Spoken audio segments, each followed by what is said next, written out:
Dando continuidade, então, ao nosso estudo do livro Evolução em Dois Mundos, nós estamos aqui na primeira parte, capítulo 16, Mecanismos da Mente. Nós vamos ver, a princípio, 3 itens: alma e corpo, secção da medula, recuperação dos reflexos. Então, como nós vemos aqui já, é um tema bastante técnico, vai falar sobre anatomia, sobre neurologia, para entendermos um pouquinho dessa relação entre o comando, que vem da mente, a partir da vontade do espírito, e o reflexo, a resposta, que vem do corpo físico. E a gente vai entender essa forma como essa relação acontece. Vamos lá. Bom, nós iniciamos aqui então no primeiro item, que trata sobre a alma e o corpo. Então diz aqui para nós André Luiz, lembrando que nós vimos anteriormente, no capítulo 15, falando aqui sobre vampirismo espiritual. Então falamos aqui sobre os vários graus de parasitismo, de influência, os efeitos sobre as pessoas, e sobre os agentes, nesse caso, os obsessores, e aqueles que sofrem a ação desse tipo de influência, no caso, os obsidiados. Então vimos aqui temas valiosos para o nosso entendimento sobre as relações entre os espíritos, nesse caso, encarnados e desencarnados. Bom dia, Dalva. Então, alma e corpo vai trazer para nós agora uma visão, um conteúdo um pouco mais técnico, falando sobre fisiologia, o funcionamento do nosso corpo, e a partir dos estímulos da mente. Bom dia, Cléo. Então diz assim André Luiz para nós: aclarando os problemas complexos da alienação mental na maioria dos espíritos desencarnados, pelo menos durante algum tempo além da morte, vale comentar ainda que, superficialmente, alguns dos experimentos efetuados pela ciência terrestre nos mecanismos nervosos para que possamos ajuizar a importância da harmonia entre a mente e o seu veículo fisiopsicossomático no plano físico ou extrafísico. Nesse início, então, André Luiz ele fala aqui sobre clarear, trazer para nós de um modo mais claro, sobre, depois de entendermos o modo como os espíritos se comportam no plano espiritual, especialmente nesses casos complexos de alienação mental, aqueles espíritos que desencarnam numa condição de perturbação e passam por todas aquelas dificuldades que nós vemos, tanto de uma forma mais técnica, como André Luiz passa para nós aqui, sobre o espírito não conseguir se desprender das ideias que ele trazia quando encarnado, ou mesmo os espíritos trazendo ali culpas e vários outros tipos de traumas psíquicos, que afetam ali a sua condição no plano espiritual. Então ele coloca pelo menos algum tempo além da morte. Esse algum tempo a gente lembra que é muito relativo, dependendo de espírito para espírito. Alguns podem passar por um período pequeno, outros passam por um período bastante longo. Mas vale comentar então aqui agora, já que nós tratamos do mundo espiritual, vale comentar, ainda que superficialmente, André Luiz vai só trazer para nós ali algumas ideias, alguns experimentos efetuados pela ciência nos mecanismos nervosos, para que a gente possa entender a relação entre mente e corpo, essa harmonia que existe nesse veículo físio-psicossomático, no plano físico ou extrafísico. Então, tanto aqui no mundo físico, falar do corpo físico, como no plano extrafísico, quando a gente fala do perispírito. Nesse caso aqui, quando ele fala sobre esses experimentos efetuados pela ciência terrestre, a gente lembra, principalmente ali a partir do século XVIII, século XIX, quando os homens, então, vamos dizer assim, livres da influência religiosa, que via, bom dia Flávia, a influência religiosa que via o corpo como templo da alma, e portanto ele era inatingível, intocável, era o corpo sagrado. Depois que houve então essa separação, que é um tema que nós estamos estudando no domingo sobre a história do Espiritismo, falando sobre o renascimento cultural, o renascimento científico e tudo mais, então começaram a fazer experimentos, entender ali anatomicamente o nosso corpo. Então entender os órgãos, entendendo ali do que o nosso corpo é feito, de que forma que ele funciona. E alguns desses experimentos, né, iam muitas vezes um pouco mais além, chegando até hoje para nós, provocando assim um certo choque, pelo fato de vermos, né, de que modo que a ciência descobre o funcionamento do corpo físico através de experimentos, de cobaias. Foi necessário criarmos ali uma lei de bioética para saber até onde a ciência pode avançar, para poder conhecer um pouco mais o funcionamento do nosso corpo, enfim, tudo aquilo que a gente vê hoje em termos de experimentos da nossa ciência para entender o funcionamento do corpo então. Então ele coloca aqui para nós desses experimentos, para que a gente possa entender especificamente na relação entre mente e corpo, a gente fala de experimentos voltados para a neurologia. Então nós temos em laboratório, por exemplo, né, cortes e medulas de animais, para ver exatamente o grau de paralisia, quanto tempo o animal demora para se recuperar, que tipo de tratamento pode ser aplicado para que ele volte a recuperar esses movimentos, né? Então são vários os tipos de experimentos que são feitos. Novamente, né, bastante questionável do ponto de vista da sociedade, e isso incluindo também do ponto de vista religioso, mas de uma forma fundamental para que a ciência possa entender esse funcionamento e depois tomar ali as medidas para poder auxiliar essa própria sociedade nos tratamentos, na evolução das nossas ciências médicas. Então a gente vai falar um pouquinho sobre isso aqui nesse ponto. Então ele diz assim: assemelhando-se no conjunto ao musicista e seu instrumento, alma e corpo hão de conjugar-se profundamente um com o outro para a execução do trabalho que a vida lhes reserva. Então aqui também, embora seja um parágrafo simples, ele tem aqui para nós, né, um conteúdo doutrinário muito importante. Então o espírito, no plano espiritual, fazendo ali uma revista sobre a sua história, avaliando as suas necessidades, elabora ali, através do planejamento reencarnatório, quais serão as experiências que ele vai vivenciar aqui no mundo físico. Até aí, tudo normal. Mas o que a gente vai avaliar é que tipo de instrumento e que tipo de condição social, familiar, ele vai ser inserida nessa programação para que ele possa cumprir ali aquela programação visando o seu progresso. Então, nesse caso, falando do corpo físico, a alma e o corpo vão ter que se conjugar profundamente para que ele possa, então, ter essa experiência aqui no mundo físico. E aí, então, cada espírito tendo ali o corpo que precisa, vivenciando as limitações ou vivenciando as liberdades que ele necessita para poder alcançar esse objetivo. Então, por isso ele coloca o musicista e seu instrumento. Então, a primeira coisa quando fala musicista e seu instrumento, me veio a imagem de um violinista. Porque lá no Livro dos Espíritos, Kardec pergunta, né, aos espíritos sobre a influência do corpo físico sobre o espírito. E aí então ele coloca, né, você não pode exigir de um grande violinista que ele execute uma peça com maestria se o instrumento é perfeito.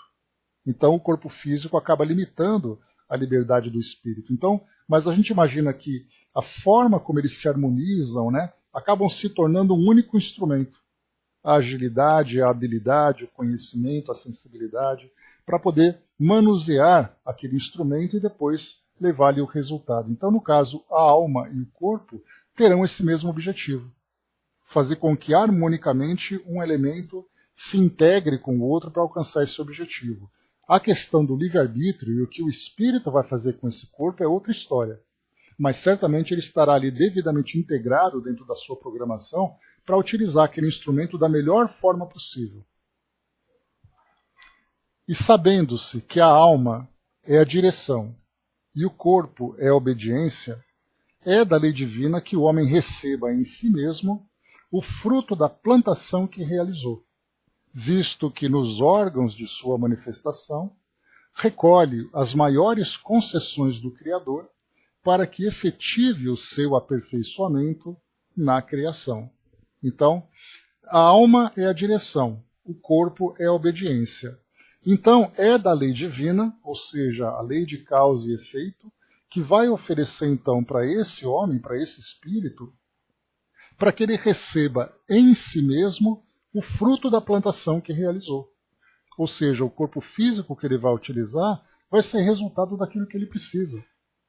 Então nós teremos ali limitações ou liberdades, beleza ou falta de beleza dentro do padrão da sociedade, uma dificuldade ou uma facilidade para executar suas tarefas, tudo de acordo com aquilo que ele semeou. Como a gente tem aquela expressão popular que diz que Deus não dá asas à cobra, né? Significa que o homem que tem liberdade demais, mas ele traz uma tendência que é destrutiva, ele vai então ali receber um instrumento de acordo com a sua condição, a partir daquilo que ele já vivenciou anteriormente, para executar aquela programação. Então, visto que nos órgãos de manifestação, nesse caso o corpo físico, e esse corpo físico, a gente lembra, não é apenas uma questão de movimentação, de liberdade para poder se locomover. Nós podemos falar de alguém que traz uma limitação da cegueira, da surdez, da mudez, do metabolismo, da área sexual, da área respiratória, cardíaca, neurológica. A gente pode colocar isso de qualquer limitação que o corpo físico impõe ao espírito, virá exatamente de acordo com a semeadura que esse espírito realizou na sua existência anterior, ou mesmo nessa própria existência, mas para que ele possa, através dessas maiores concessões do Criador, e quando a gente fala em maiores, não falamos necessariamente de grandes liberdades, mas as maiores concessões significa que tudo aquilo que o espírito necessita para poder se desenvolver. E muitas vezes esse tudo aquilo que ele precisa significa um corpo completamente limitado. Aquele espírito que traz ali uma limitação não apenas física, mas muitas vezes uma limitação intelectual. E a gente vai dizer, ele não teve sorte. Deus não deu nada para ele. Pelo contrário, muitas vezes aquilo que ele pouco tem significa muito para aquilo que ele precisa. Porque é exatamente para que efetive o seu aperfeiçoamento na criação. E esse aperfeiçoamento nem sempre se dá com liberdade. Muitas vezes ele precisa passar pela restrição para que ele possa se aperfeiçoar, para que ele possa se desenvolver. Por isso, então, essas maiores concessões, ela é muito diferente daquilo que nós esperamos. Porque para nós o crescimento significa, né, para sermos felizes, por exemplo, a gente coloca aqueles 5 conceitos, né? Beleza, inteligência, fama, poder e influência. Então, se eu tiver tudo isso, ótimo, então estarei ali o homem mais feliz do mundo. Muitas vezes a felicidade vem. Você vai ser pobre, você vai ser rejeitado pela sociedade, você vai ter limitações de várias ordens para que você possa ser feliz. Porque de acordo com a plantação que ele fez, o fruto significa exatamente ali esse despertamento da consciência. Assim sendo, de seu próprio comportamento, retira nos vastos setores em que se lhe processa a evolução, o bem ou o mal que, lançando ao caminho, estará impondo a si mesmo. Então, quando nós falamos das questões morais, que o espírito, então, ele vai ser feliz ou infeliz, se ele vai encontrar o amor da vida dele ou se não vai, se ele vai ser rico ou se ele não vai e tudo mais, essas questões são morais. Mas a gente lembra que o corpo físico também é um instrumento que vai determinar para ele essa condição de reabilitação. Por isso, então, aqui no final, ele vai colher esse bem ou esse mal que ele impôs a si mesmo. Então, aqui, como a gente costuma falar sobre toda a infraestrutura que o espírito organiza para a sua reencarnação, nessa infraestrutura de relacionamentos, condição social, família e tudo mais, ele vai ter também um instrumento que vai oferecer para ele essa liberdade ou essa restrição de acordo com sua necessidade. Dudu colocou ali, né, para isso o maestro envolve o seu aprendizado todos os instrumentos em sua mente. Né? Então ele começa ali a organizar todo esse conhecimento, toda essa afinidade. E essa mesma habilidade musical, o espírito também desenvolve essa habilidade física, para usar esse instrumento da melhor forma. Mais uma vez, a gente lembra sempre, né? Não significa que o fato dele ter essa liberdade, ele vai utilizar com sabedoria. Mas aí depois é a semente que é lançada e que depois vem a colheita que ele vai precisar realizar. A Cleo lembrou, né, a semeadura é opcional, mas a colheita é obrigatória. Né? Essa máxima dentro da doutrina ela é definitiva e ela expressa exatamente essa lei divina. O Braço colocou, né, vi com pouca visão e audição, passei minha vida lutando e superando, né? Bala na cabeça em vidas passadas, né? Não sei se é uma suposição ou se é um fato, né, Braz? Mas independente disso, se a semente foi lançada no passado, a experiência vem agora. E a gente faz um caminho contrário, um caminho reverso, sabendo que Deus é amor puro e que Deus é a perfeição. Se hoje nós vivenciamos essa limitação, é porque ela teve uma causa. Independente da causa, o efeito se faz presente hoje para nós. Então é isso que a doutrina espírita esclarece para nós com muita propriedade, quando nós olhamos para o mundo e vemos todas as experiências que acontecem. Você vai num hospital, você vai num centro de reabilitação, você vai num local onde existe a miséria, onde existe a guerra. Tudo ali é resultado do passado que oferece para os indivíduos a oportunidade de se desenvolverem a partir dali. Como vem aquela máxima também que é atribuída ao Chico, você não pode voltar atrás e fazer um novo começo, mas você pode começar agora e fazer um novo fim. Então, esse momento é a colheita, mas ao mesmo tempo é a semeadura. E ali então você tem a oportunidade de escolher quais sementes serão lançadas no seu campo de vida, sabendo que no futuro vai ter ali a sua colheita. Infelizmente, pelo que nós vemos hoje, vemos muitos indivíduos que hoje têm a oportunidade de fazer ali uma plantação diferenciada, uma plantação eficiente, eles simplesmente se deixam levar por suas paixões e mesmo hoje, com a oportunidade de ter esse entendimento, fazem plantações erradas, fazendo com que aquele sofrimento que eles próprios se impõem ou que nós mesmos nos impomos, vai então se perpetuando, até o momento em que nós despertamos a nossa consciência e começamos a agir da forma correta. Não adianta ter a revolta com o passado, lamentar aquele passado perdido. O que importa é o aproveitamento de agora para aquela colheita futura, e essa futura pode ser a curto prazo, a médio ou a longo prazo. Só que para isso você precisa entender as regras desse jogo da vida, saber exatamente que você é responsável por essa construção. Mas aí, mais uma vez, nós olhamos para o mundo hoje e percebemos o quão distantes nós, enquanto população planetária, estamos ainda distante de ter o pleno conhecimento desse mecanismo. Através da nossa doutrina, nós temos a oportunidade hoje de agirmos de um modo muito mais esclarecido. Né? Falta para nós, nesse caso, não o conhecimento, mas a vontade, a determinação. Mas, sem dúvida nenhuma, nós já estamos num passo, né, um passo à frente, que não é nem um passo à frente, né, porque dá a impressão de concorrência. E a experiência de vida para nós não é uma concorrência. Cada um é responsável pelas suas próprias conquistas, né? Sem necessidade de fazer comparação com as conquistas dos outros.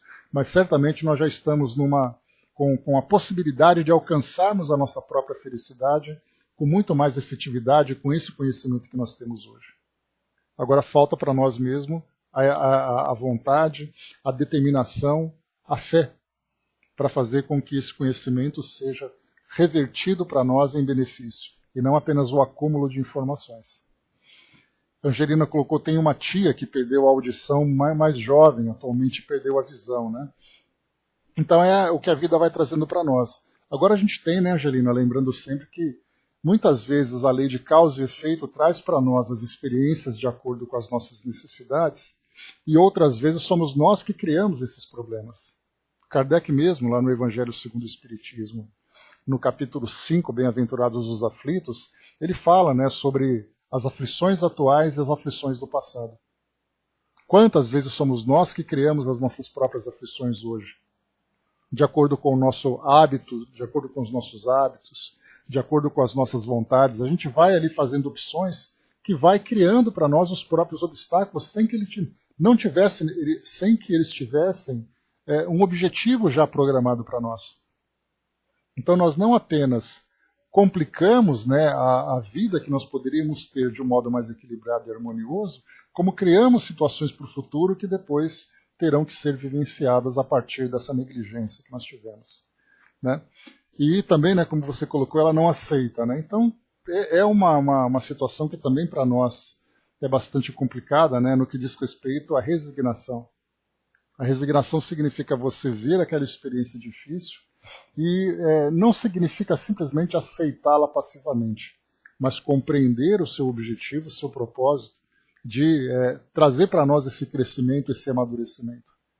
A maioria das vezes a gente se revolta, a gente desiste, a gente abandona tudo aquilo que a vida poderia nos oferecer. Porque vem o desânimo, vem a falta de esperança. Né? Exatamente porque, como eu coloquei para vocês, a grande maioria da população mundial, infelizmente, não tem essa consciência da nossa realidade espiritual, embora estejam, né, ligados a escolas religiosas, a escolas espiritualistas, mas não compreendem de fato que são espíritos.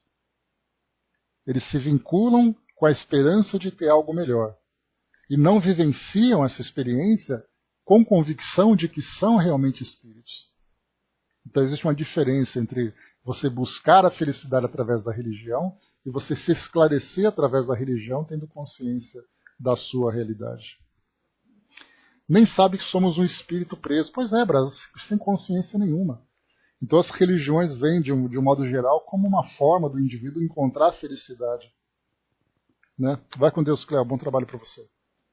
Então vem com aquela esperança, né, de que no futuro ele vai ser feliz porque ele se vinculou a alguma escola, alguma crença.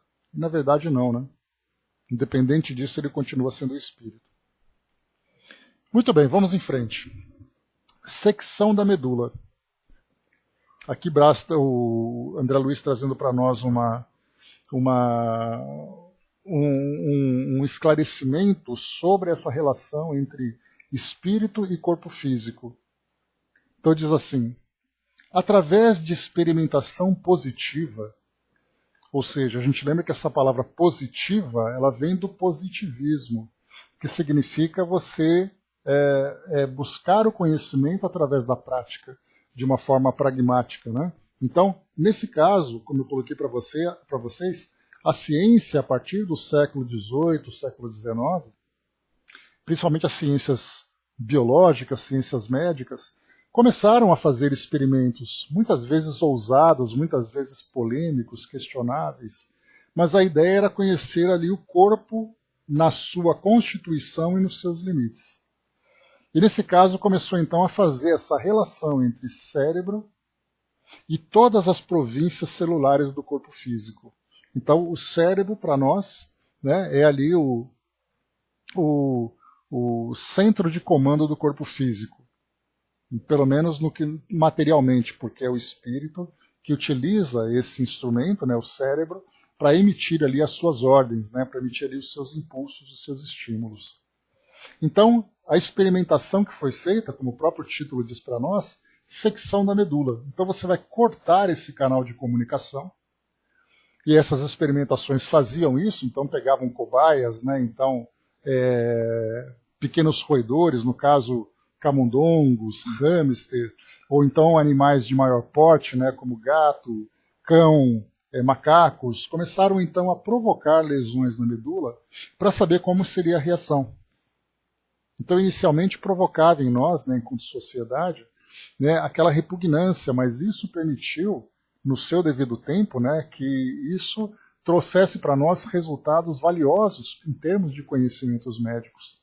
Mais uma vez, isso é bastante polêmico, isso é bastante questionável, mas esses conhecimentos acabaram trazendo para nós ali os seus benefícios, né? Assim como a guerra, que a gente fala que a guerra acaba sendo uma estupidez do ser humano, mas quantos benefícios esse estímulo de guerra provocou em termos de mudanças sociais, avanços tecnológicos, né, avanços morais também.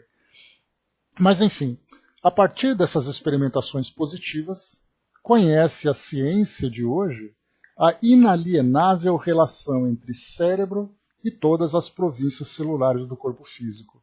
Então eu sei, por exemplo, que em termos motores ou em termos de sensibilidade, a ponta do meu dedinho do pé, no momento em que eu provoco um estímulo, né, de fazer cócegas ou provocar ali alguma dor, essa resposta vem do meu cérebro. Porque eu provoco o estímulo, esse estímulo passa por toda essa cadeia nervosa até chegar ao meu cérebro, e depois o meu cérebro provoca uma reação. Aquela reação de cócega, aquela reação de dor. Então, foi comprovável essa inalienável correlação entre o cérebro e todas as partes do meu corpo. E aí isso foi observado não apenas no estudo das doenças, No caso, por exemplo, de lesões medulares, de aneurismos vasculares cerebrais, perceber que o indivíduo teve ali um AVC, foi feito um exame, observou aquela região do cérebro que foi devidamente mapeada por exames de imagem, que mostrava ali uma lesão, e a partir daquela lesão, uma determinada região do corpo parou de se movimentar, ou parou de ter ali a resposta neurológica. E aí começaram a observar que vários pacientes que tiveram lesão na mesma região acabavam tendo, sintomas não, tiveram sequelas semelhantes. Na medula, a mesma coisa, começaram também a entender, a partir de acidentes, a partir de doenças, como no caso de tumores, a medula começou também a ser bloqueada, impedindo que os estímulos nervosos, a vontade do paciente, entendendo que o cérebro é esse centro de comando, enviasse os sinais para que o corpo físico respondesse. Então isso foi observado na prática, na observação das situações que surgiam a partir dessas doenças, a partir dessas lesões, e ao mesmo tempo a partir das experiências. Então isso foi sendo estudado, detalhado, para permitir que hoje a ciência consiga ali fazer o seu diagnóstico e trazer também os seus tratamentos. E André Luiz coloca: tomando, pois, em nossas anotações o sistema cerebral por gabinete administrativo da mente, então a nossa mente, ou seja, o espírito, vai utilizar o cérebro como gabinete administrativo. É ali, então, que o espírito vai enviar todos os estímulos para que o corpo possa responder. Então, utilizando, nós temos até alguns desenhos ou filmes que mostram assim, alguma coisa parecida, a gente tem, então, aquele indivíduo que é pequenininho comandando um grande robô. E esse ser pequenininho fica exatamente na cabeça desse robô, comandando ali através de manivelas e botões para que o robô comece a se movimentar. Então, nesse caso, fazendo essa comparação bobinha, infantil, mas bastante esclarecedora, o espírito, nesse gabinete administrativo do cérebro, é onde então ele manda todos os estímulos, todos os comandos para que o corpo possa agir. Então ele coloca: tomando o sistema cerebral por gabinete administrativo da mente, reconhecemos sempre que a conduta do corpo físico está invariavelmente condicionada à conduta do corpo espiritual, como a orientação do corpo espiritual está submetida ao governo de nossa vontade. Então esse corpo espiritual a gente lembra que é o perispírito. E aí então a gente vai colocar naquela relação entre os três elementos: mente, perispírito e corpo. A mente determina, o perispírito reage e o corpo físico responde. Então essa relação, no caso da nossa ciência, a gente vai dizer apenas a questão do cérebro e a questão do corpo. No cérebro é a sede da mente. Na verdade, o cérebro é o principal e a mente se instala dentro dele. Na visão doutrinária é o contrário. A mente é o princípio inteligente e o cérebro nada mais é do que a central de comando. Mas, de qualquer forma, nós acrescentamos, então, o corpo espiritual nesse processo. A mente determina, o corpo espiritual reage e o corpo físico responde. Sabemos, assim, que depois de seccionada a medula de um paciente, se observa de imediato, então a gente vai lembrar, a medula é esse canal nervoso que existe entre o cérebro e que distribui através de fibras nervosas toda a resposta elétrica para o corpo, fazendo com que músculos, fazendo com que órgãos funcionem, fazendo com que a sensibilidade, no caso ali, o sentido tátil do corpo físico, receba a informação e devolva depois uma reação. E nós temos nesse processo toda aquela parte do corpo que responde de uma forma autônoma, ou seja, independente da nossa vontade. É o caso, por exemplo, da respiração, do coração, das vísceras que funcionam. Você não dá um comando para o seu aparelho gástrico para que ele faça a digestão da comida. Você não diz para o seu coração que ele deve bater e tampouco você controla a sua respiração naquele estado normal. Você pode até interferir nisso, prendendo a respiração, respirando profundamente, mas quando você dorme, isso claramente mostra que seu corpo físico funciona nessas funções autônomas, independente da sua vontade, né? Ou seja, para a manutenção da sua vida. Mas nós temos, por outro lado, toda aquela parte voluntária, em que você determina. Então, quando você quer caminhar, você quer movimentar as mãos, movimentar o braço, qualquer tipo de movimento que você tem, é uma resposta provocada pela mente. O meu desejo fez com que aquilo acontecesse. O resto vem de uma forma autônoma, de uma forma automática. E André Luiz abordou isso nos primeiros capítulos aqui do livro, percebendo que o princípio inteligente que foi evoluindo a partir dessas diversas fases de evolução, o seu organismo, aliás, o seu princípio inteligente, foi então controlando esses corpos físicos com comandos que aconteciam de uma forma automática, sem que o próprio princípio se percebesse isso, se desse conta desse processo. Então nós temos aquela parte automática que se desenvolveu nesses bilhões de anos que estão aí, né, que se passaram, e por outro lado a gente foi desenvolvendo a nossa mente, controlando ali a nossa vontade, controlando a nossa inteligência, desenvolvendo habilidades em que nós então determinávamos de que modo que o corpo vai responder. Então temos os movimentos e temos a parte de sensibilidade, a parte tátil. É isso que André Luiz coloca nesse parágrafo. Então ele diz assim: depois de seccionada a medula, esse canal nervoso que liga então o cérebro a todas as partes do corpo de um paciente, se observa de imediato a insensibilidade completa. Quando se fala em seccionada, a gente lembra que a lesão medular, que pode ser provocada, como eu falei para vocês, né, por acidentes ou por doenças, né? Então, um indivíduo que sofre um acidente automobilístico, sofre ali uma queda, um tiro, por exemplo, né? Ou desenvolve um tumor e tudo mais, você pode ter vários graus de lesão. É aquela secção que significa cortar definitivamente, ou você pode ter uma compressão. Então, da mesma forma que no caso de um AVC, aquele paciente tem ali uma lesão que pode ser profunda ou pode ser superficial. Então, pegamos dois pacientes que tiveram a mesma lesão, ou melhor, uma lesão aqui por causa do AVC no mesmo local, mas um com uma maior profundidade e o outro com menor profundidade. Um que foi atendido com maior rapidez, outro com menor rapidez, fez ali um tratamento mais eficaz, o outro não fez. Então, os dois, por exemplo, podem ter dificuldades para se locomover, para andar. Mas um vai ter mais força, mais agilidade do que o outro, porque depende muito do grau de lesão que ele teve. Né? Não, no caso da leucemia, a leucemia ela é um tumor, né? É um tipo de câncer que tem no sangue, né, Dudu? Então é diferente, né? A leucemia está relacionada com a parte sanguínea e não a parte neurológica. Né? Ela afeta ali, né, toda a parte de defesa do organismo. Então essa que é a diferença entre um e o outro. Um é neurológico, o outro é a parte mais hematológica. Né? Então nesse caso aqui a gente tem, também com relação à lesão da medula, né? Não, é porque nós temos dois tipos de medula. Você tem a medula espinhal, que é dessa que nós estamos falando, e você tem a medula sanguínea.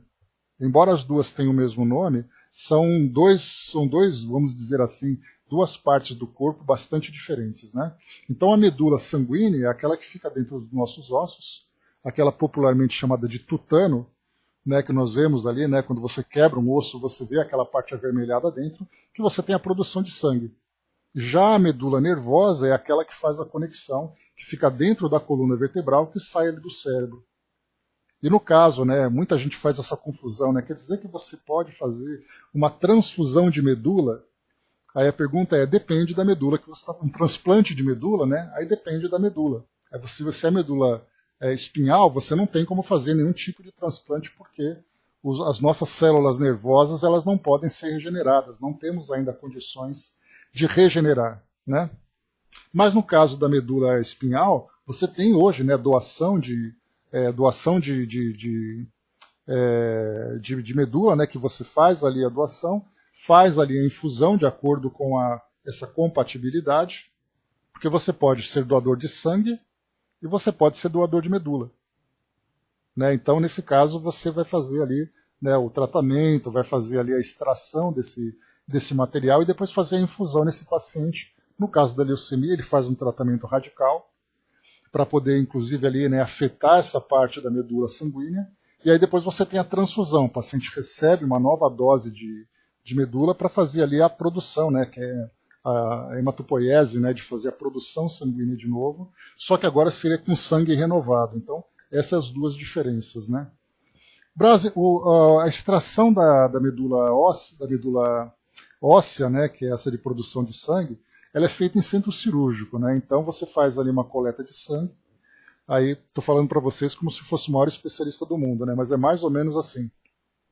Então você faz a coleta de sangue, faz ali um teste de compatibilidade, e quando há necessidade da extração da medula para doação, aí você vai para o centro cirúrgico, passa por anestesia, e aí então os médicos coletam, né, esse material de dentro dos ossos que você, né, que produzem. Geralmente os ossos chatos, né? Então você tem o externo aqui no meio do corpo, no meio do peito, né, que liga as costelas. Você tem os ossos do quadril, que são os ossos chatos também, né? Enfim, é um tratamento cirúrgico quando você faz essa extração. Mas no caso da medula espinhal, tem que ser anestesiado, sim, né? Mas a gente vê, né, a fila de espera de pessoas que estão ali aguardando um doador de medula compatível, é uma fila enorme, né? Então as pessoas sofrem muito com isso. Né? Como qualquer outro tipo de doença, qualquer tipo de transplante de doação. Então aqui nesse caso, quando a gente fala sobre a medula nervosa, a medula espinhal, então você tem ali tanto a parte motora como a parte motora, nesse caso autônoma, aquela que funciona automaticamente, e você tem aquela parte que é a motora voluntária, que é quando você dá o comando, né? E nesse caso você tem também a parte de sensibilidade. Então quando você tem, como eu comentei com vocês, dessa secção, desse corte da medula, é uma interrupção completa.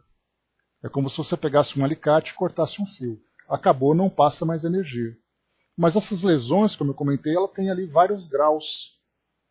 Então você tem ali aquele que perde 100% da sensibilidade, mesmo que seja só uma compressão, mas ela provoca uma lesão toda aquela massa da medula, né? Portanto, você tem ali a destruição de muitos neurônios, como você tem ali uma lesão que é parcial.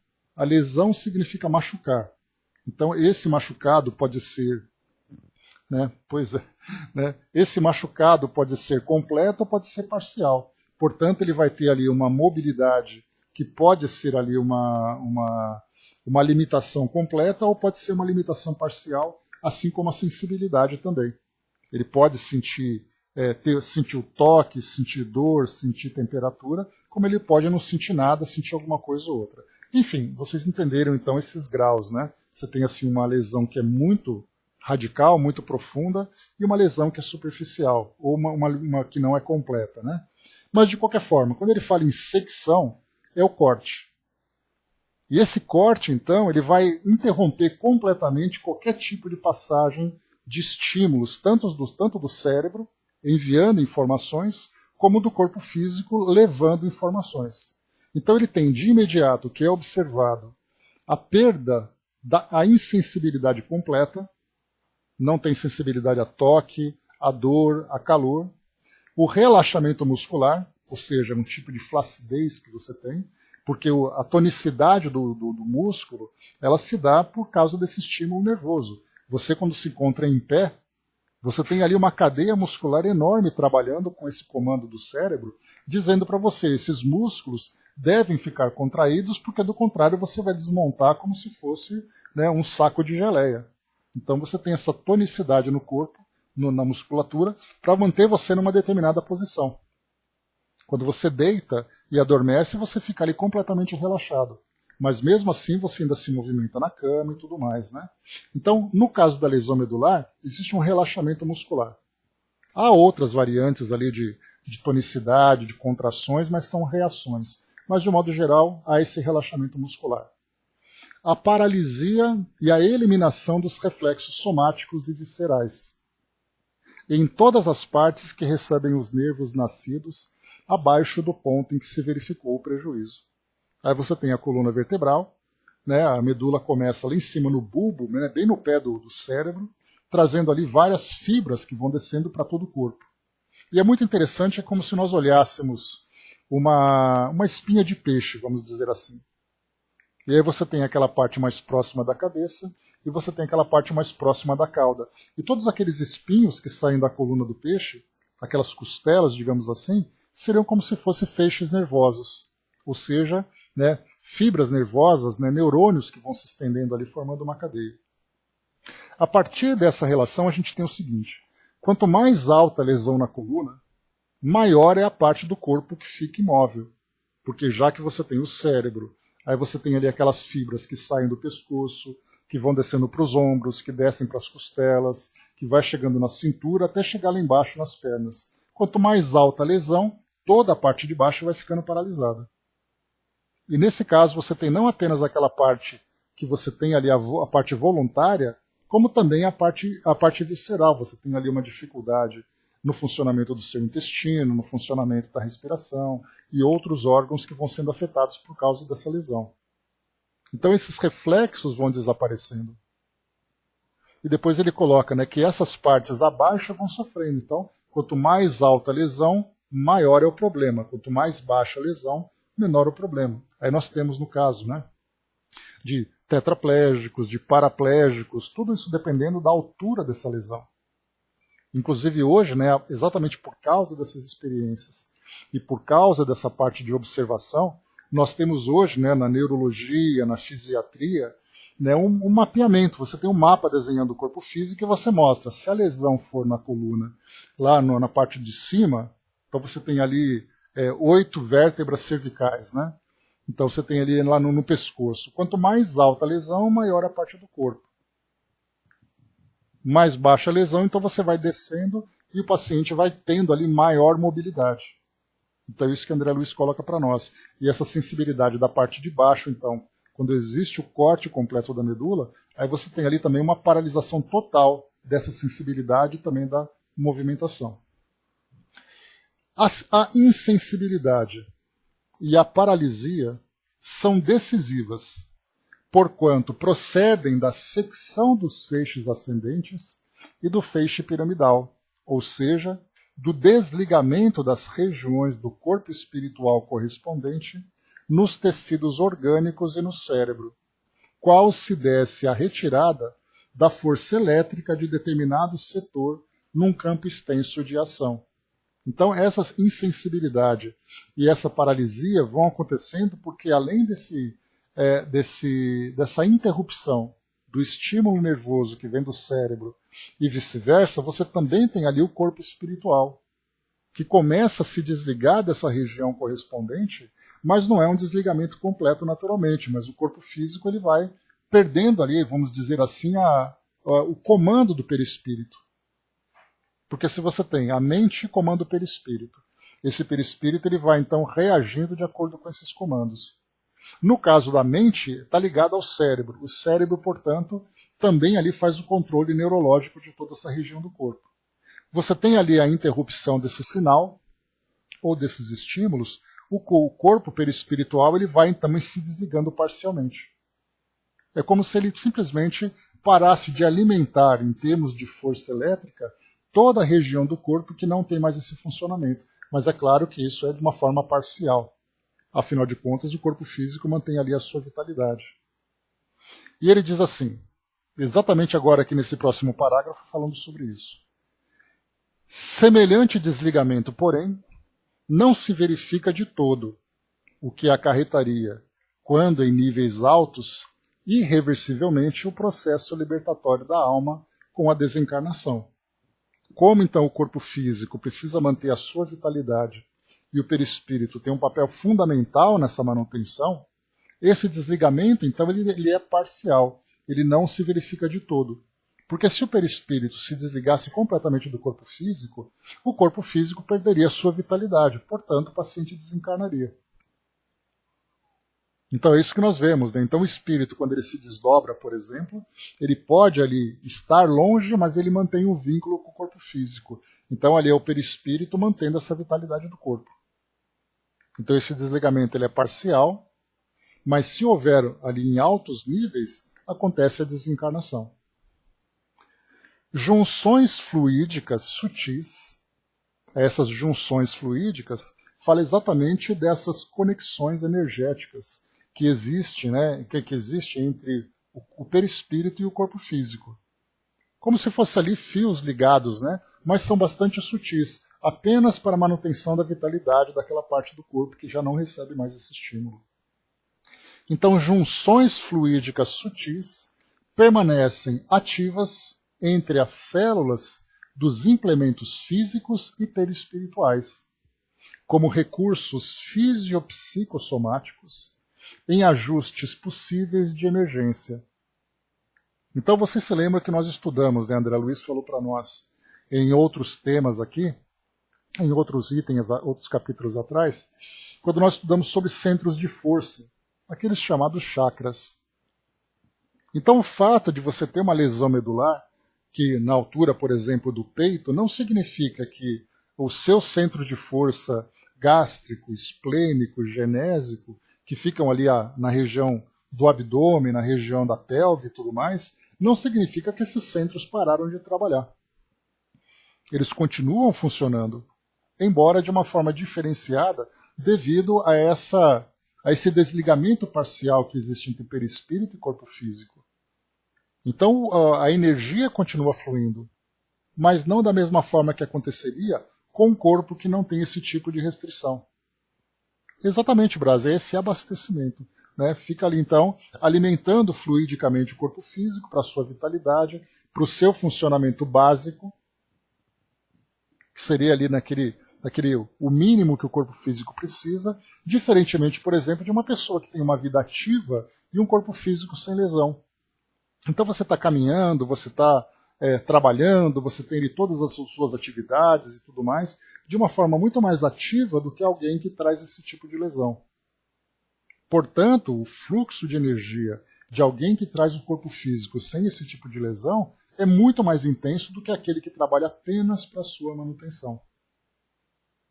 E esses recursos fisiopsicossomáticos são exatamente esses fluidos que fazem essa conexão entre perispírito e corpo físico. Em razão disso, não obstante a insensibilidade a que nos reportamos, comparável ao silêncio orgânico deixado pela execução de uma neurotomia, essa neurotomia é um corte na medula, exatamente por causa ou dessa experiência ou por causa daquele tipo de acidente que a pessoa sofreu. Então essa insensibilidade é como se fosse esse silêncio, uma expressão bem interessante. O silêncio orgânico, você toca e não sente. É o que acontece, para fazer uma comparação, bom dia, Elcio. Para fazer uma comparação, é a anestesia que você toma, por exemplo, quando você vai ao dentista. Eu vou colocar dentista porque é a forma mais prática de você entender a anestesia, né? Porque do contrário você vai estar numa cirurgia. Então você fez ali um tratamento nervoso, você foi fazer um tratamento de canal, tomou aquela anestesia profunda e concentrada, e aí você toca no seu rosto e você não sente. Então, temporariamente, aquela região da sua boca está nesse silêncio orgânico. Agora dá para a gente lembrar, né? Quando você faz ali uma anestesia no corpo físico, ou você passa por essa anestesia completa, você tem esse silêncio orgânico completo. Você toca, você fura, você belisca e você não sente absolutamente nada. Por causa da execução dessa neurotomia. Você cortou esse canal de comunicação entre cérebro que vai interpretar esses sinais, esses estímulos que o corpo físico recebe, como dor, como cócega ou qualquer coisa assim. Então, em razão disso, não obstante a insensibilidade a que nos reportamos, comparável ao silêncio orgânico deixado pela execução de uma neurotomia, muitos pacientes se queixam de dor em zonas localizadas para baixo do nível em que se expressou o corte. Fenômeno esse perfeitamente atribuível ao contato das células do corpo espiritual com as fibras aferentes que vibram na cadeia simpática, penetrando a medula acima do ponto molestado. Então esse ponto molestado é através da lesão. Então o que André Luiz está colocando é que muitas vezes, mesmo com esse silêncio orgânico, com o corpo físico não funcionando, você tem a impressão, né, o paciente tem a impressão de que está sentindo alguma coisa naquela região. Então a lesão aconteceu, mas é lesão completa. Então ele vai dizer assim, olha, eu estou sentindo uma dor no meu joelho. Mas fica assim, mas como é que você pode sentir dor no joelho se você tem uma insensibilidade completa? Aí eu belisco, pego uma agulha para fazer ali os estímulos, faço toque, e mesmo assim eu continuo sentindo dor no joelho. Aí é o que André Luiz está colocando. Se queixam de dor em zonas localizadas para baixo do nível em que houve o corte. Então, se eu tenho uma lesão, por exemplo, na altura do pescoço, toda a parte do corpo abaixo dessa lesão ela não funciona, mas eu sinto o joelho doendo. E o joelho ele é comandado por uma região abaixo dessa lesão. E aí ele coloca então que esse fenômeno é perfeitamente atribuível ao contato das células do corpo espiritual com as fibras aferentes que vibram na cadeia simpática. Então, na verdade, é o corpo perispiritual que manda esse estímulo para o corpo físico na região da medula acima da lesão e o cérebro interpreta como uma dor, mesmo que você não tenha dor nenhuma. Né? Então a gente poderia fazer uma comparação que não é muito justa, mas é a chamada dor fantasma, em que pacientes amputados sentem ali os seus membros. Claro que quando você tem a lesão, é como se você cortasse ali um feixe de fios e você provocasse ali um curto-circuito, ficasse saindo faíscas. Essas faíscas, no caso de um feixe neurológico, ele continua provocando aquela sensibilidade meio estranha. O corpo, muitas vezes, o cérebro, muitas vezes, tem dificuldade para entender aquilo como se fosse um ruído, como se fosse uma coisa bastante simples da gente entender. Quando o microfone de alguém está mal conectado no computador e fica aquele chiado, parecendo plástico sendo movimentado, né, aquele chiado todo, então o cérebro tem uma dificuldade de entender esse estímulo. E por causa disso, ele provoca muitas vezes ali traz uma interpretação de que no cérebro, em que nós temos hoje um mapeamento do cérebro, mostrando em que região isso funciona, inclusive é bastante interessante, quando nós temos pacientes que vão fazer cirurgias neurológicas, em que há ali o contato com o cérebro, abrindo ali a caixa craniana, então eles cortam ali, o paciente tem que ficar lúcido. No caso de Parkinson, por exemplo, né, nós temos hoje cirurgia em que o Parkinson, que é aquela falta de controle neurológico, em que o paciente começa a tremer. Né? E essa falta de coordenação, de controle dessa tremedeira, provoca ali uma queda significativa na qualidade de vida desse paciente. Porque ele não consegue mais caminhar com segurança, ele não consegue mais segurar objetos, ele não consegue escrever, segurar um copo d'água, pegar um garfo, colher com comida. Ele vai ter essa dificuldade. Então, qual que é o tratamento? Então, o paciente abrem aquela região, né, correspondente motora, se ele tem, por exemplo, ali do lado direito do corpo físico dele, em que as mãos costumam tremer com muita frequência, significa que se é do lado direito a tremedeira, é o cérebro do lado esquerdo. A mão dele, a região do braço e tudo mais, já é mapeada no cérebro, então os médicos sabem qual parte do cérebro que tem esse controle desse tipo de movimento. E aí então eles vão abrir a caixa craniana, tira um pedaço do osso, o paciente está acordado, porque tem que fazer ali o toque, o paciente tem que dizer onde você está sentindo, para que faça ali o desligamento correto. Aí depois eles vão fazer ali aquele desligamento, aquela cauterização, para eliminar para neutralizar aquela região que tem mandado esse estímulo de uma forma equivocada, ou de uma forma errada, para que o corpo reaja dessa forma, que é o que provoca a doença. Né? Pois é, né, André, é bem interessante. Assim, uma coisa interessante para quem gosta de medicina e vê nisso algo construtivo, né? Mas para muitos assim é que isso é uma coisa bizarra, né? Mas de qualquer forma você tem ali, né? Então, enquanto a coisa vai acontecendo, os médicos conversam com o paciente. Aí ele começa a cantar, ele começa a conversar, contar história. Então eles ficam ali propositadamente estimulando o paciente a falar o tempo todo, para perceber que ele não perdeu consciência, para perceber que ele está coerente com as ideias, com a cabeça aberta, né? Porque o cérebro ele é insensível, não existe uma sensibilidade. Quando você toca assim, o cérebro mesmo, o médico pega ali um instrumento e dá um toque no cérebro, o paciente não sente. O que ele sente é a reação daquele local. Então ele dá um toque ali, a perna dele pula, né? Então ele sabe que aquela região ela é então controle daquele local. Então isso significa que com o passar do tempo e através dessas experiências e dessas observações nesses casos, foi possível então fazer um mapeamento, não somente através dessa parte mais prática da neurologia, mas também da parte de imagens, quando você faz ali uma ressonância magnética, mostrando o indivíduo quando está cantando, você tem ali uma maior concentração sanguínea em determinada região do cérebro. Quando ele estimula sentimentos ou quando ele faz movimentos, o cérebro dele reage fisicamente a partir dessa concentração sanguínea. E isso é mostrado numa ressonância magnética. Então os médicos conseguiram fazer uma leitura. Então nesse caso, quando a gente fala sobre essa reação de dor no joelho, por exemplo, o cérebro dele, naquela região que controla essa parte do joelho, tanto na parte muscular, neurológica, né, e a parte de sensibilidade também, responde como se fosse dor. Porque aquele curto-circuito que está dando, aquele mau contato, entre aspas, na região da lesão que aconteceu, o cérebro entende isso dessa forma, porque o perispírito dele também responde assim. É muita coisa para a gente compreender mesmo, né? O Elcio colocou, né, a carcaça é emprestada, né, temos que tentar mantê-la funcionando corretamente, né? E isso tudo altera, né, os conceitos do espírito.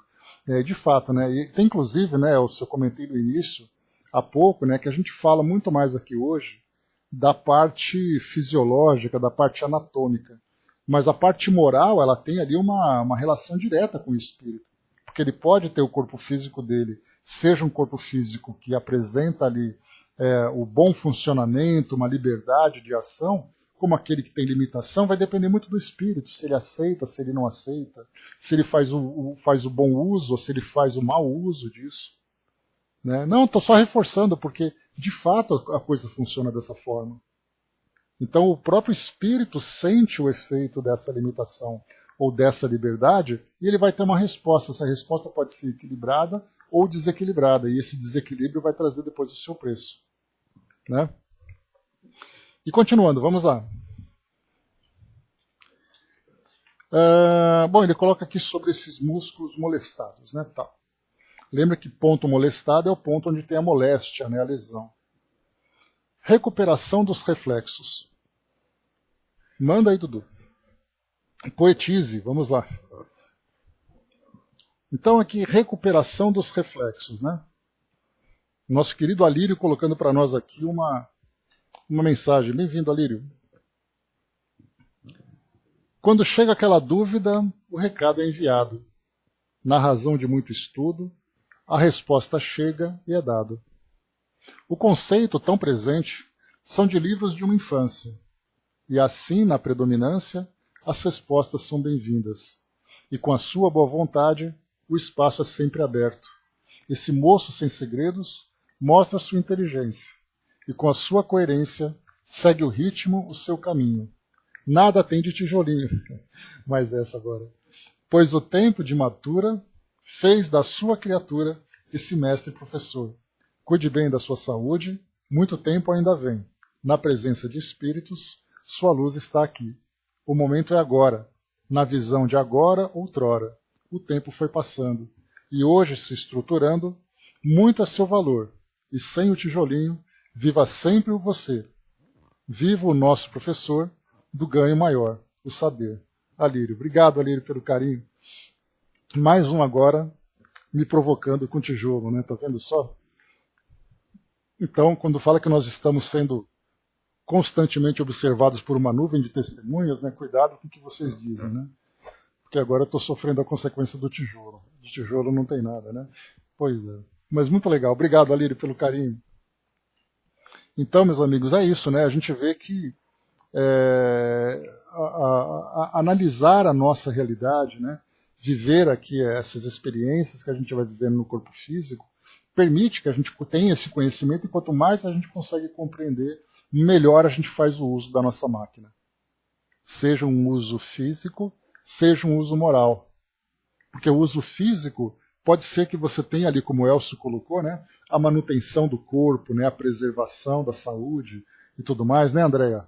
tem ali, por exemplo, uma dieta saudável, exercícios, caminhadas e tudo mais. E você tem o uso moral. O que você vai fazer com esse instrumento? Ou melhor, de que forma que você vai utilizar esse instrumento? Porque muitas vezes você tem liberdade de ir e vir. A pergunta é, você está indo e voltando de onde? O que você fez naquele local que você foi? Que consequências você vai colher de tudo isso? Então, eis aí, né, o grande aprendizado para todos nós. Vamos em frente. Recuperação dos reflexos. Vamos ver se eu consigo terminar essa parte agora. Devido ainda a esse reajustamento organizado instintivamente entre alma e corpo, os reflexos são gradativamente recuperados. Então a gente lembra que esse reajustamento organizado instintivamente entre alma e corpo significa que depois dessa lesão, não é simplesmente você cortar a conexão neuronervosa que existe entre cérebro e corpo físico. Dá para a gente imaginar, por exemplo, tudo que acontece energeticamente no nosso corpo fluídico, no nosso corpo perispiritual. Então, rapidamente, o corpo consegue, assim como acontece com o nosso cérebro, ele procura novos caminhos, ele procura novos ajustes, né, para fazer com que a normalidade seja restabelecida dentro das possibilidades.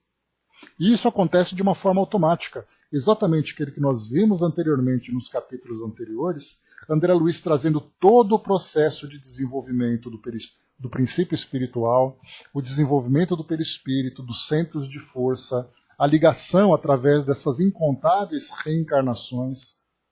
Então é uma ligação tão íntima, uma ligação tão automática, que qualquer tipo de ação no corpo físico, o perispírito reage, sempre tentando buscar a sua normalidade, como acontece no nosso corpo físico. Rapidamente as coisas tentam ser restabelecidas. E isso vai acontecendo então, no caso dessa lesão, os reflexos são gradativamente recuperados, dentro das possibilidades, naturalmente, que é o que o André Luiz vai trazer para nós. Em condições muito especiais de equilíbrio fisiopsicossomático do enfermo, então, condições especiais desse equilíbrio entre ligação entre corpo físico e corpo perispiritual. Os reflexos superficiais ressurgem quase sempre em 24 horas. Então, a partir ali de 24 horas depois, quando acontece uma lesão como essa, seja ela através de uma lesão total, de uma secção, ou de uma lesão parcial, quando você tem ali a compressão da medula, você tem o chamado choque medular. É como se houvesse uma inflamação daquele local. Com o passar do tempo, essa inflamação vai diminuindo. É como se fosse uma pancada. Você deu uma pancada, ficou aquela região com hematoma, ficou ali aquela região um pouco inchada. Então o corpo físico rapidamente vai começar a trabalhar para diminuir essa inflamação e absorver esse sangramento interno que houve. Então, em 24 horas, esses reflexos começam a ser recuperados. Mas quando a gente fala em reflexo recuperado, não significa necessariamente que você vai atingir a normalidade, mas o corpo vai trabalhar para restabelecer aquilo tanto quanto possível. E ele coloca aqui, em condições muito especiais de equilíbrio, os reflexos superficiais ressurgem quase sempre em 24 horas, depois do insulto sofrido, ou seja, da lesão, embora os reflexos anal e cremasteriano jamais se percam. Insulto esse em que o sinal de Babinski ou extensão do perdartículos, principalmente do primeiro, não rara acompanhada por determinado grau de contração dos músculos do joelho, denuncia a violação do feixe piramidal, equivalente à ruptura de ligação das células do corpo espiritual nos implementos nervosos da veste física, assemelhando-se ao curto-circuito da energia elétrica nos condutores ininterruptos que lhe atendem à necessária circulação. Então vamos lá. Quando tem essa lesão, quando qualquer tipo de lesão neurológica provoca no nosso corpo um tipo de reação. E existem alguns reflexos do nosso corpo físico que eles não se perdem. Então, no caso, por exemplo, o reflexo anal. Quando existe ali um tratamento neurológico, os médicos, por exemplo, têm ali instrumentos como se fosse, por exemplo, uma agulha, não tão fina como essas agulhas que a gente conhece, mas parecendo muito mais um prego fino, ele faz toques na região anal. e a reação natural desses reflexos é a contração anal. Então o médico faz ali e percebe que não há uma flacidez, mas existe esse reflexo que é essa resposta. E esse cremasteriano é como se ele pegasse esse mesmo instrumento pontiagudo e raspasse na parte interna da coxa, próximo aqui à região da pelve. O que acontece? É natural que se eu passo, por exemplo, esse estímulo na perna esquerda, o testículo esquerdo tende a contrair. É um reflexo. Então, no caso do homem, tem essa resposta do cremasteriano, desse músculo relacionado ali com a região peniana, fazendo ali aquela conexão com testículos e tudo mais, e o reflexo anal, que acontece tanto para homem como para mulher. Então, os médicos fazem esse estímulo. Até aí tudo bem. Isso aí jamais se perde. Insulto este que o sinal de Babinski, ou extensão do pedartículos. O sinal de Babinski é quando você pega, todo mundo já brincou disso, né? Uma brincadeira muito sem graça por sinal, quando você pega a unha e raspa na sola do pé. Tenho certeza que muita gente contraiu o dedo agora só de pensar nessa aflição, né? Então você raspa, o que acontece? Vai ter então esse reflexo de Babinski. Mas nós temos dois tipos de reflexos. Numa pessoa que tem ali o controle normal do corpo físico, o controle neurológico, quando você raspa, por exemplo, uma ponta de uma caneta ou a tampinha da caneta na sola do pé, do calcanhar até os dedos, a tendência natural são os dedos se flexionarem, fechando como se fossem garras. No caso de quem tem essa lesão, acontece o contrário, você raspa e os dedos se abrem, principalmente, como é colocado aqui, o primeiro, ou seja, o dedão, acompanhada por determinado grau de contração dos músculos do joelho. Então, os dedos se abrem, o dedão, principalmente, fica muito mais apontado para cima, em vez do para baixo, que é o normal, e a perna dá aquela pequena flexionada. Quando existe isso, lamentavelmente denuncia a violação dessa parte neurológica do feixe piramidal, que fica ali bem na base do cérebro, mostrando então que houve essa lesão. Muitas vezes um paciente, quando vai num centro de reabilitação, num hospital fazer esse tratamento, o médico então raspa e a perna do paciente começa então a se mexer. E a família fica toda animada. Olha só, doutor, ele está mexendo a perna. Na verdade, ele vai olhar para o dedão e para o reflexo, né? Se os dedão se contraírem para baixo, significa que ele tem um controle normal. Se os dedos se abrirem, significa que há essa lesão. Então, o fato de se mexer não significa que seja um sinal positivo. Pode ser, inclusive, ali a resposta para essa lesão. Então, por isso que ele coloca, né?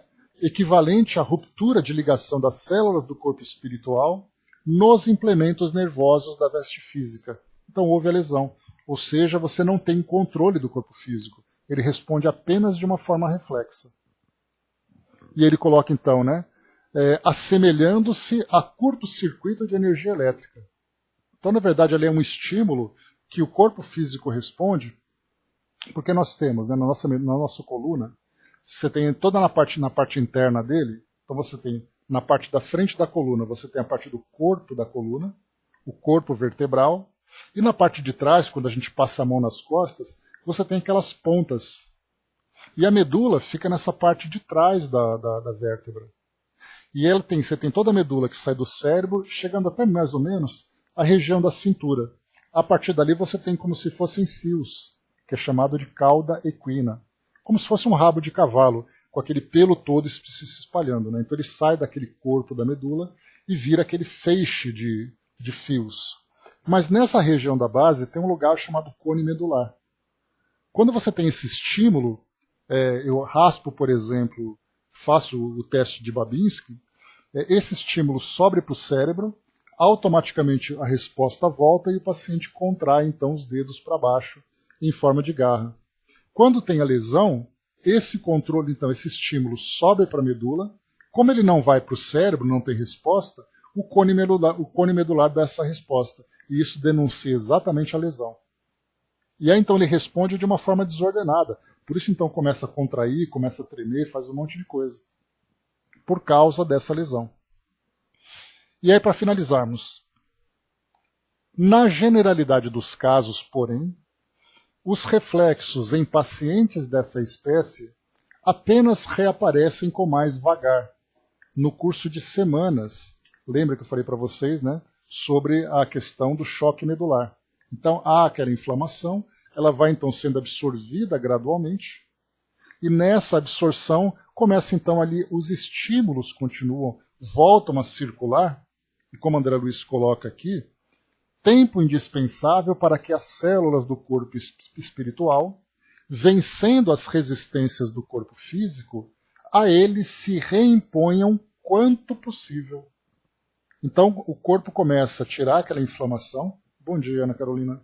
Começa então a tirar aquela inflamação e a partir dali os estímulos começam a voltar, se houver possibilidade de ter ali, né, aquele fluxo normalizado.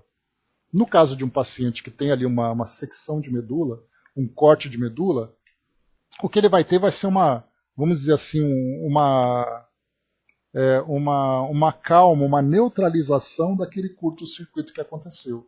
No caso de pacientes que tiveram lesões que são parciais, ele naturalmente ele começa a ter alguma sensibilidade, ele começa a dizer que de fato está sentindo ali alguma coisa no pé, na perna, alguma dor, o médico faz ali o teste de toque, por exemplo, de toque na pele, ele sente aquele toque, então na verdade ele começa a ter um movimento, ele começa a se movimentar nas pernas, ele consegue ficar em pé, começa a dar uns passos. Então isso vai mostrando que houve uma lesão que foi parcial.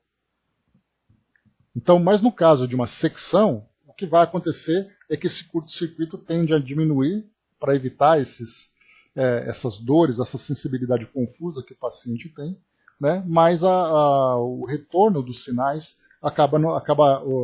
a interrupção desses sinais acaba sendo definitiva, exatamente porque houve ali, né, a desconexão total entre cérebro e corpo físico. O cóccix leva esse reflexo também. No cóccix sai esse feixe da caldequina, né, Dudu?